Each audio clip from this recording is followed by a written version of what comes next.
Hi hello నమస్తే SR media channel కి స్వాగతం సుస్వాగతం. నేను మీ జర్నలిస్ట్ మధుఖాని రాణి. ఈ దసరాకు అలాయ్ బలాయ్ తీసుకుంటూ ఈ పని చేయండి. యువతలకు హరీష్ రావు సూచన. తెలంగాణ ప్రభుత్వం పైన మాజీ మంత్రి బీఆర్ఎస్ ఎమ్మెల్యే హరీష్ రావు తీవ్ర స్థాయిలో ఫైర్ అయ్యారు. ట్విట్టర్ వేదికగా విమర్శనాస్త్రాలు సంధించారు. ఎన్నికల ముందు ఇచ్చిన ఏ ఒక్క హామీని పూర్తిగా నెరవేర్చలేదని చెప్పారు.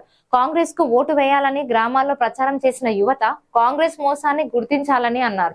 తమ భవిష్యత్తును నమ్మి ఓటేస్తే కాంగ్రెస్ ప్రభుత్వం మోసం చేసిందని దుయ్యపట్టారు.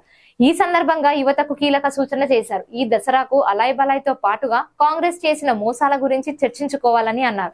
గత ఏడాది దసరా సందర్భంగా కాంగ్రెస్ ఇచ్చిన 6 గ్యారంటీలను నమ్మి తమ భవిష్యత్తు కోసం కాంగ్రెస్ కు ఓటు వేయాలని గ్రామాల్లో ప్రచారం చేసిన యువత ఒక్కసారి ఆలోచించాలి. గ్యారంటీలు అమలు చేయలేకపోగా మీ ఊళ్ళల్లో అవ్వాతాతలకు పింఛన్లు కూడా పెంచలేదు, రుణమాఫీ పూర్తి చేయలేదు, రైతు బంధును నిలిపివేశారు, రైతు భరోసా దిక్కు లేకుండా పోయింది, బోనస్ ను బోగస్ చేశారు, ఏడాదిలో 2 లక్షల ఉద్యోగాలు అన్నారు. 10 నెలలు గడిచాయి, అయినా అతి గతి లేదు.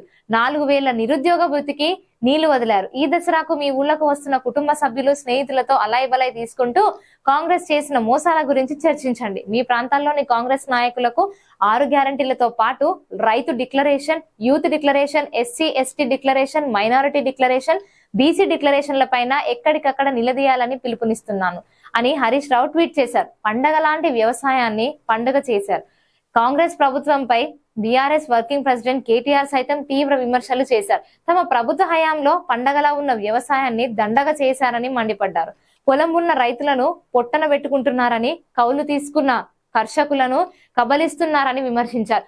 ఒకే రోజు 3 అన్నదాతలు బలి కావడానికి ముమ్మాటికి రైతు వ్యతిరేక రేవంత్ సర్కారే కారణమని ఆరోపించారు.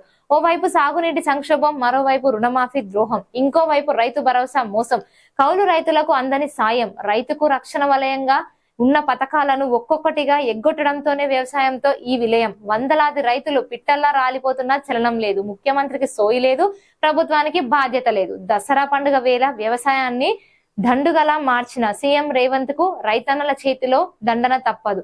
అన్నదాతలారా ఆత్మస్థైర్యం కోల్పోకండి, ముంచే రోజులు పోతాయి, మళ్ళీ మంచి రోజులు వస్తాయని కేటీఆర్ ట్వీట్ చేశారు. చూసారు కదా, వీడియో నచ్చినట్లయితే వీడియోని లైక్ చేయండి, షేర్ చేయండి. కింద కనిపిస్తున్న కామెంట్ సెక్షన్ లో మీ విలువైన కామెంట్స్ రాసి మాకు పంపించండి. అలాగే ఎస్ఆర్ మీడియా ఛానల్ ని సపోర్ట్ చేస్తూ సబ్స్క్రైబ్ చేయండి.